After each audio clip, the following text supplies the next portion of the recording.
আমি ডক্টর কাজী ফাইয়াজ আহমদ। আজকে আমি যে বিষয়টা নিয়ে আলোচনা করব সেটা হচ্ছে যে হার্ট অ্যাটাক এবং হার্ট ফেলিওর দুটোর মধ্যে যে ডিফারেন্স, সেই জিনিসটা আমি কনফিউশন যে থাকে সেটা আজকে আমি ক্লিয়ার করতে চাই। তো প্রথমে যেটা নিয়ে বলবো সেটা হচ্ছে যে হার্ট অ্যাটাক।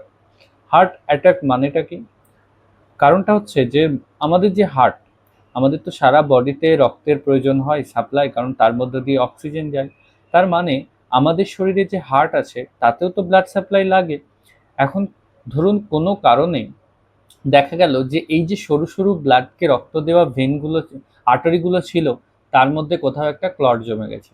তার মানে যদি ক্লট জমে যায় তাহলে ওই আর্টারির যে অংশটাই হার্টের মাসেলে সাপ্লাই দেয় সেখানে কিন্তু রক্ত পৌঁছবে না।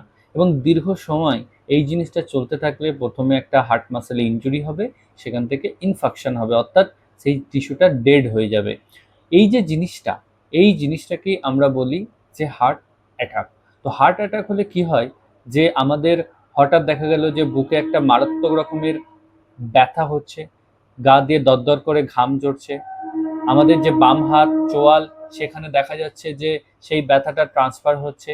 এই যে সিচুয়েশনটা, এই জিনিসটাই হচ্ছে হার্ট অ্যাটাক। এবং হার্ট অ্যাটাক ইউজুয়ালি তিন ধরনের হতে পারে। ধরুন, তখনও পর্যন্ত আমাদের ওই করোনারি আর্টারি যেটা হার্টে ব্লাড সাপ্লাই দেয় সেটা ঠিকভাবে অক্লুড হয়নি, তখন দেখা গেল যে সেখানে ইসচেমিয়া হবে লং টার্ম ধরে, সেই জিনিসটা হচ্ছে অ্যানজাইনা। এরপরে সেখান থেকে নন এসটি এলিভেশন এমআই হতে পারে, এবং এসটি এলিভেশন এমআই মায়োকার্ডিয়াল যে ইনফাকশন যেটাকে আমরা বলি, সেই জিনিসটা হতে পারে। অন্যদিকে হার্ট ফেলিওর যে জিনিসটা, এটা কিন্তু কমপ্লিটলি একটা সেপারেট এন্টিটি। হার্ট ফেলিওর হলে কি হচ্ছে, হার্ট ঠিকভাবে সারা বডিতে পাম্প করতে পারছে না। এবার রক্ত কোথায় যায়? প্রথম জিনিস যেটা ব্লাড আমাদের ইম্পর্টেন্ট, সেটা হচ্ছে আমাদের ব্রেনে যেতে হবে, কারণ ব্রেন বেশিক্ষণ হাইপক্সিয়া অর্থাৎ অক্সিজেনের অভাব সহ্য করতে পারে না। সেকেন্ড জিনিস যেটা, সেটা হচ্ছে কিডনিতে যেতে হবে, লিভারে যেতে হবে, এবং সারা বডিতে যেতে হবে, মেন জিনিস যেটা। এবং অনুরূপভাবে সারা বডিতে রক্ত ঠিকভাবে পাঠাতে গেলে ইম্পর্টেন্ট হচ্ছে সারা বডি থেকে ভেনগুলো, ঠিক আছে, সেখান দিয়ে শিরার মাধ্যম দিয়ে দূষিত রক্তটাকে গ্রহণ করা। হার্ট যদি ফেলিওর হয়, ঠিকভাবে পাম্প যেমন করতে পারবে না, তেমন এরকমও হতে পারে যে সে ঠিকভাবে কিন্তু ব্লাড নিতে পারবে না।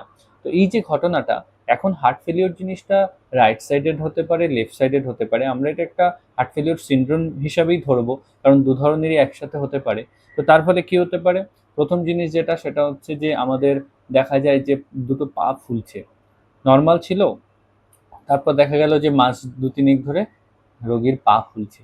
তো এই ধরুন রোগী নর্মালি ছিল, হঠাৎ দেখা গেল যে তার দুটো পা ফুলছে। তো এই যে জিনিসটা, এই জিনিসটা কিন্তু হার্ট ফেলিওর। এবং হার্ট ফেলিওর যখন হবে, তখন দেখা যায় যে দীর্ঘ সময় ধরে রোগীটা হয়তো এরকমভাবে পা ফুলছিল, মাঝে মধ্যে শ্বাসকষ্ট হচ্ছিল, দুর্বলতা লাগছিল, কারণ সারা বডিতে ঠিকভাবে রক্ত যাচ্ছে না। তো এই জিনিসগুলো হঠাৎই দেখা গেল একদিন কোনো একটা বুকে ইনফেকশন হলো, আপনার যেটাকে আমরা বলি নিউমোনিয়া টাইপের, বা নর্মাল লোকের যেটা সর্দি কাশি হয়, এদের ক্ষেত্রে দেখা গেল সেই জিনিসটাই প্রেসিপিটেট করে গেল, তখন অ্যাকিউট একটা এপিসোড নিয়ে আমাদের এমার্জেন্সিতে চলে আসে।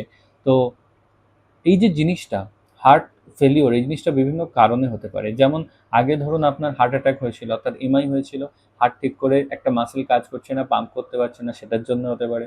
সেকেন্ড জিনিস, ধরুন কোনো একটা ভাইরাল কোনো ইনফেকশন হলো, যার কারণে হার্টের মাসেলগুলো নষ্ট হলো, সেইখান থেকে হতে পারে। তিন নম্বর যেটা, বিভিন্ন ডায়ালিটেড ধরুন কার্ডিওমায়োপ্যাথি যে ব্যাপারটা, হার্টের যে মাসেল, তার জেনেটিক কিছু রোগ থাকতে পারে, সেখান থেকে হতে পারে। অথবা ধরুন এরকম হলো যে আমাদের প্রেগনেন্সির পরে, প্রেগনেন্সি তো একটা হাই আউটপুট স্টেট, অর্থাৎ যখন রক্তের পরিমাণও ভলিউম, অ্যাজ আ ভলিউম বেড়ে যায়, দেখবেন বা মায়ের তো ওয়েট গেইন হয়, এইসব জিনিসগুলো। তো ভিসকোসিটি বেড়ে যায়, সেই জিনিসটা কমানোর জন্য ডাইলিউশন হয়। তো সেই জায়গা থেকে হাই আউটপুট স্টেটে হার্টের ওপরে কিন্তু চাপ বাড়ে। তো পোস্টপার্টাম কার্ডিওমায়োপ্যাথি যেটাকে আমরা বলি, প্রেগনেন্সির পরে কিন্তু হতে পারে, সেখান থেকেও হার্ট ফেলিওর কিন্তু প্রেসিপিটেট করতে পারে। তো এই সে হার্ট ফেলিওর যেটা হয় বা হার্ট অ্যাটাক হলো, হার্ট ফেলিওর আমরা অলরেডি পেশেন্টের বিভিন্ন লক্ষণ দেখে বুঝতে পারি। এবার একটা ইম্পর্টেন্ট ইনভেস্টিগেশন কার্ডিয়াক রোগের ক্ষেত্রে হচ্ছে ইসিজি।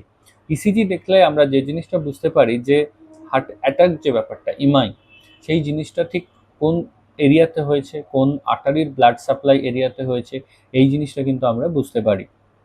এবং তার সাথে সাথে আমরা ইকো করতে পারি, কিছু কার্ডিয়াক বায়োমার্কার আছে, সেই জিনিসগুলো আমরা দেখি এবং এই সমস্ত জিনিসগুলো দেখেই আমরা হার্ট অ্যাটাক এবং হার্ট ফেলিওর এই জিনিসটা ডিফারেন্সিয়েট করি, ট্রিটমেন্টও করি। এবং তো এই জিনিসটাই হচ্ছে হার্ট ফেলিওর এবং হার্ট অ্যাটাক দুটোর মধ্যে যে বেসিক ডিফারেন্স, সেই জিনিসটা আজকে আমি ভিডিওর মাধ্যমে বোঝানোর চেষ্টা করলাম। পরবর্তী হার্ট এবং অন্যান্য বিভিন্ন টপিকে ধীরে ধীরে আমি ভিডিও আনতে থাকবো, আপনারা দেখবেন এবং পাশে থাকবেন।